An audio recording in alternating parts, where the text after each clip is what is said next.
गहरी हो चुकी थी। उत्तर प्रदेश का वो पुराना गांव कालपुरा, सदियों पुरानी कच्ची गलियां, दिन में यहाँ सब सामान्य था, लेकिन जैसे ही सूरज ढलता गांव की सूरत बदल जाती। हवा थम जाती, लोग जल्दी घरों में घुस जाते, दरवाजे खिड़कियां बंद कर लेते, क्योंकि कालपुरा की रातें सिर्फ अंधेरी नहीं होती, उनमें पुरानी आत्माओं की कहानियां जिंदा हो उठती हैं। गांव की मुख्य गली के मोड़ पर एक छोटी सी चाय की दुकान थी। कुछ पुरानी बेंचें और कोने में जलती लालटेन, उसकी पीली रोशनी कांपती हुई फैल रही थी, पर अंधेरे को पूरी तरह नहीं जीत पा रही थी। बेंच पर दो दोस्त बैठे थे, रामदास और हरिया। रामदास के चेहरे पर सालों की झुर्रियां, आंखों में गहराई। हरिया थोड़ा मोटा तगड़ा, लेकिन आज उसकी मुस्कान भी फीकी थी। दोनों चुपचाप बैठे थे, चाय के कप काउंटर पर ठंडे पड़ चुके थे। वो बस धीरे धीरे बातें कर रहे थे, जैसे रात को और गहरा करने के लिए। हरिया रे, तूने कभी उस पुराने बरगद के पेड़ के नीचे रात में रुककर देखा है? वो जो गांव के बाहर रास्ते के किनारे खड़ा है।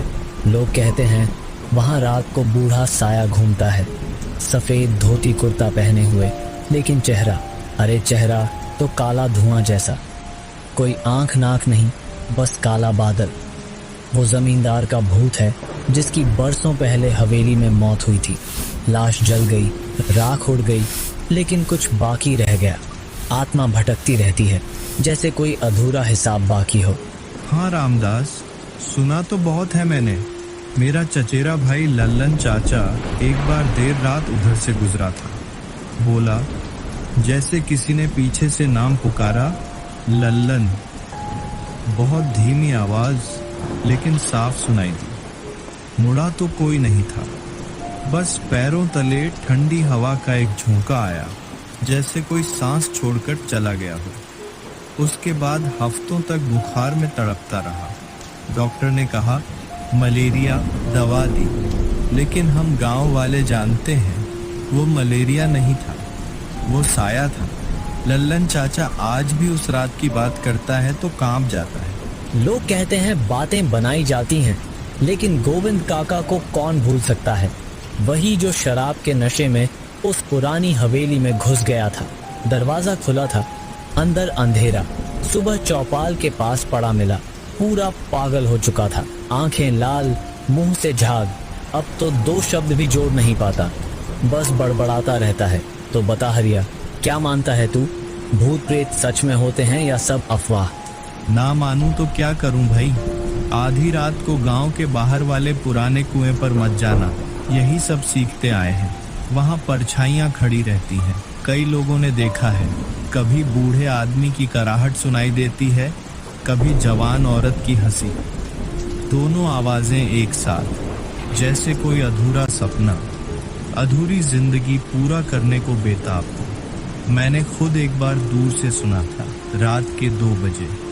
कुआं सूखा पड़ा है, लेकिन आवाजें आ रही थीं। मन हुआ भाग जाऊं, लेकिन पैर जम गए थे।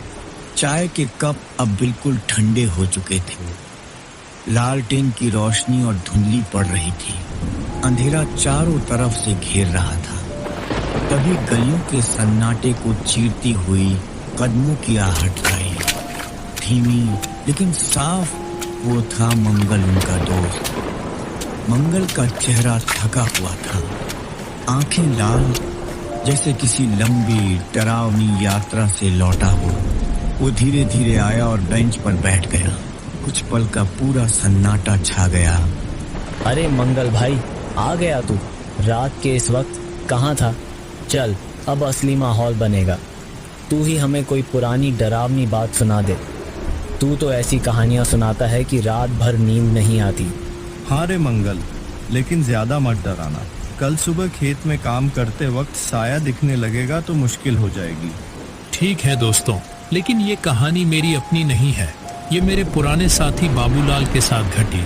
उसने मुझे हर बात वैसी की वैसी बताई। रात का वक्त था, कालपुरा से थोड़ा बाहर। बाबूलाल अकेला अपने खेत से लौट रहा था। रास्ता पूरी तरह सुनसान, चारों तरफ सिर्फ काला अंधेरा और हल्की हल्की हवा। तभी उसे लगा कोई पीछे पीछे चल रहा है। कदमों की आहट, धीमी लेकिन बहुत साफ, जैसे कोई उसकी बराबरी कर रहा हो। वो रुका, मुड़ा, लेकिन वहां कोई नहीं था। फिर चल पड़ा, लेकिन आहट रुकने का नाम नहीं ले रही थी। मंगल की आवाज रुक गई। चाय की दुकान पर सन्नाटा और गहरा हो गया। रामदास और हरिया सांस रोककर सुन रहे थे। लालटेन की रोशनी अब लगभग खत्म हो रही थी। मंगल ने एक लंबी सांस ली, जैसे खुद को हिम्मत दे रहा हो। फिर बोलना शुरू किया। बाबूलाल चलता रहा। रास्ता गांव से बाहर की तरफ जा रहा था। वो पुराना कच्चा रास्ता जो खेतों को पार करके शहर की सड़क तक जाता है। चारों तरफ सिर्फ काला अंधेरा। बारिश शुरू हो चुकी थी। बूंदें उसके चेहरे पर पड़ रही थीं, लेकिन वो रुका नहीं, क्योंकि उस रात बाबूलाल अकेला नहीं था। उसके पीछे वो आहट चल रही थी। पहले तो दूर से, फिर करीब आती गई, जैसे कोई उसकी बराबरी कर रहा हो। बाबूलाल ने सोचा शायद कोई और गांव वाला है, लेकिन जब मुड़ा तो वहां सिर्फ अंधेरा, कोई नहीं। वो फिर चल पड़ा, लेकिन अब आहट तेज हो गई थी। चप्पल की आवाज ठीक उसके पीछे। और फिर बाबूलाल ने क्या किया? बाबूलाल रुक गया। दिल जोर जोर से धड़क रहा था। उसने पीछे मुड़कर देखा। बारिश में कुछ दूर एक धुंधली परछाई खड़ी थी, इंसान जैसी, लेकिन चेहरा साफ नहीं दिख रहा था, बस एक सफेद धब्बा। बाबूलाल ने आवाज लगाई, कौन है वहाँ? कोई जवाब नहीं। परछाई हिली नहीं, बस खड़ी रही। बाबूलाल का मन हुआ भाग जाए, लेकिन पैर जम गए। वो सोचने लगा शायद कोई गरीब भटक गया हो, बारिश में भीग रहा हो। वो थोड़ा आगे बढ़ा ही था कि तभी कोई बोला, जाओ, चाय की दुकान पर चलो, भीग मत जाओ। लेकिन जैसे ही वो करीब पहुंचा, परछाई धीरे धीरे पीछे हटने लगी, जैसे उसे बुला रही हो। बाबूलाल ने सोचा शायद मदद चाहिए। वो चल पड़ा उसके पीछे। अरे नहीं, ये तो गलत था। रात में किसी परछाई के पीछे मत जाना। बाबूलाल को भी बाद में यही लगा, लेकिन उस वक्त डर से ज्यादा कुछ और था, जैसे कोई पुरानी याद। वो परछाई रास्ते से हटकर खेतों की तरफ जा रही थी। बाबूलाल उसके पीछे पीछे चलता रहा। बारिश तेज हो गई, कपड़े भीग चुके थे। तभी परछाई रुकी, एक पुराने सूखे पेड़ के नीचे। बाबूलाल करीब पहुंचा। अब परछाई का चेहरा थोड़ा साफ दिखा। वो तो उसका पुराना दोस्त था, राम सिंह, जो 10 साल पहले खेत में काम करते हुए बिजली गिरने से मर गया था। बाबूलाल की आंखें फैल गईं। राम सिंह, तू तो... राम सिंह ने मुस्कुराया, लेकिन मुस्कान ठंडी थी। बोला, दोस्तों, कैसे हैं आप सब? अगर आपने अभी तक चैनल को सब्सक्राइब नहीं किया है तो कर दीजिए और वीडियो को लाइक भी कर दीजिए। टीम कार्टून हिंदी आपका दिल से आभारी रहेगा। चलिए पढ़ते हैं वीडियो की तरफ। बाबूलाल, इतने साल बाद मिला। बैठ, बातें करनी। बाबूलाल का दिल धड़का। राम सिंह ने बातें शुरू की, पुरानी यादें, साथ में खेत काटना, हंसी मजाक। लेकिन जैसे जैसे बातें आगे बढ़ीं, बाबूलाल को अजीब लगा। राम सिंह की आवाज बदल रही थी, कभी ऊंची, कभी बहुत नीची। आंखें अब लाल चमक रही थीं। फिर बाबूलाल ने क्या देखा? राम सिंह ने अचानक हाथ बढ़ाया, बोला, बाबूलाल, तुम साथ चल, मुझे अकेला लगता है। बाबूलाल ने हाथ पकड़ने की कोशिश की, लेकिन जैसे ही हाथ छुआ वो ठंडा था, बर्फ जैसा। और फिर राम सिंह का चेहरा बदल गया। आंखें गायब हो गईं, मुंह बड़ा खुल गया, जैसे कोई काला गड्ढा। बाबूलाल चीखा, पीछे हटा, लेकिन पैर फिसल गए, गिर पड़ा। जब उठा तो राम सिंह गायब था, लेकिन अब आहट चारों तरफ से आ रही थी, ऊपर से, नीचे से, पीछे से, जैसे सारा खेत सायों से भर गया हो। बाबूलाल भागा, बारिश में ठोकरें खाता, गिरता, फिर उठता। उसका मन सिर्फ एक बात सोच रहा था, घर पहुंचना है, परिवार के पास। लेकिन हर कदम पर वो साया उसके करीब आता जा रहा था। बाबूलाल भागता रहा। रास्ता अब पहचान में नहीं आ रहा था। बारिश ने सब धुंधला कर दिया था। तभी दूर से एक हल्की रोशनी दिखी। गांव की तरफ लौटने वाला रास्ता। बाबूलाल ने आखिरी जोर लगाया, दौड़ा, लेकिन जैसे ही वो रोशनी के करीब पहुंचा, पीछे से एक आवाज आई, बाबूलाल, मत जा, मेरे साथ रहे। वो राम सिंह की आवाज थी, लेकिन अब बहुत करीब। बाबूलाल ने मुड़कर देखा। साया अब उसके ठीक पीछे था, हाथ बढ़ाए हुए। बाबूलाल ने चीख मारी और तेज दौड़ा। रोशनी करीब आ गई। वो गांव की गली में घुस गया। साया रुक गया, जैसे गांव की रोशनी उसे रोक रही हो। बाबूलाल घर पहुंचा। दरवाजा खटखटाया। पत्नी ने खोला। वो अंदर गिर पड़ा। पूरी रात कांपता रहा। सुबह तक बुखार चढ़ गया, लेकिन वो बच गया, सिर्फ इसलिए क्योंकि वो गांव लौट आया था। तो वो साया राम सिंह का नहीं था? नहीं, वो सिर्फ छलावा था। राम सिंह का रूप लेकर आया था, क्योंकि बाबूलाल को राम सिंह की सबसे ज्यादा याद थी। वो उसकी कमजोरी थी। छलावा हमेशा कमजोरी ढूंढता है, पुरानी याद, पुराना दोस्त, पुराना दर्द, और उसी में घुस जाता है। बाबूलाल आज भी उस रात की बात करता है। कहता है, अब कभी अकेले रात में बाहर मत निकलना, क्योंकि साया इंतजार करता है किसी पुरानी याद का। चाय की दुकान पर सन्नाटा छा गया। मंगल की आखिरी बातें हवा में लटक रही थीं। रामदास और हरिया एक दूसरे को देख रहे थे। लालटेन की रोशनी अब सिर्फ एक छोटी सी लौ रह गई थी। मंगल, तो बाबूलाल बच गया? वो साया अब भी कहीं घूम रहा है क्या, या वो सिर्फ उस रात का था? बच गया रामदास, लेकिन पूरी तरह नहीं। बाबूलाल आज भी रात को अकेले बाहर नहीं निकलता।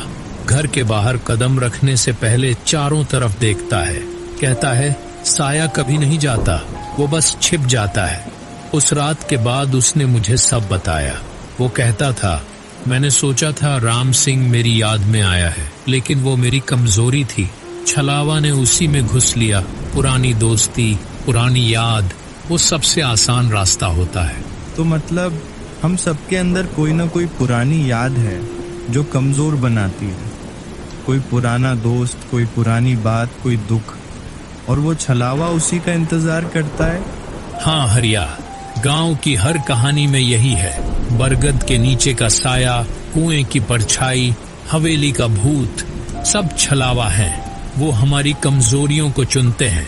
जो सबसे ज्यादा याद करते हैं, उसी का रूप ले लेते हैं। राम सिंह जैसा दिखकर बाबूलाल को बुलाया। गोविंद काका को शायद उसकी शराब की आदत याद आई होगी। लल्लन चाचा को शायद कोई पुरानी बात।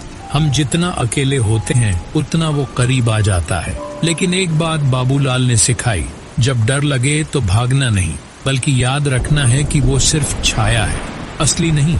असली तो हमारी जिंदगी है, घर, परिवार, दोस्त।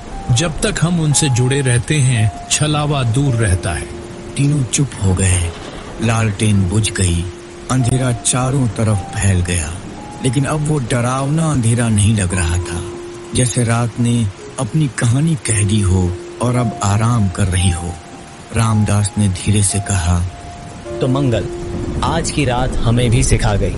अब से रात को अकेले मत निकलेंगे, और अगर कोई पुरानी याद आए तो उसे याद करके मुस्कुराएंगे, क्योंकि वो याद हमारी है, छलावे की नहीं। हाँ रे, और कल सुबह खेत जाएंगे, काम करेंगे, क्योंकि जिंदगी चलती रहती है, साये आते जाते रहते हैं, लेकिन हम तो यहाँ हैं। सही कहा। बस इतना याद रखना, जब रात गहरी हो और कोई नाम पुकारे, मुड़कर देखना। अगर कोई नहीं दिखे तो समझ जाना वो छलावा है, लेकिन अगर कोई दिखे और वो तुम्हारा पुराना दोस्त हो, तो बस मुस्कुरा देना और कह देना, भाई अब तू जा, मेरी याद में मत रह, मैं जिंदा हूँ। छलावा पीछे हट जाएगा, क्योंकि वो असली यादों से डरता है, असली प्यार से, असली दोस्ती से। रात खत्म होने वाली थी। कालपुरा में सुबह की पहली किरणें आने वाली थी। तीनों दोस्त उठे, धीरे धीरे घर की तरफ गए। गलियां अब पहले से कम डरावनी लग रही थी, क्योंकि अब उन्हें पता था, डर तो है, लेकिन उससे बड़ा हमारा साथ है। हमारा परिवार है, हमारी यादें हैं और छलावा वो बस इंतजार करता रहेगा। लेकिन हम अब अकेले नहीं रहेंगे। कहानी यहीं खत्म होती है, लेकिन कालपुरा की रातें आज भी वही हैं, बरगद के नीचे, कुएं के पास, पुरानी हवेली में। बस अब लोग ज्यादा सावधान हैं, ज्यादा साथ देते हैं, क्योंकि उन्हें पता है साया तभी मजबूत होता है जब हम अकेले हों। तो दोस्तों, अगली बार जब रात गहरी हो और कोई नाम पुकारे, याद रखना वो छलावा हो सकता है, लेकिन तुम्हारा साथ वो असली है।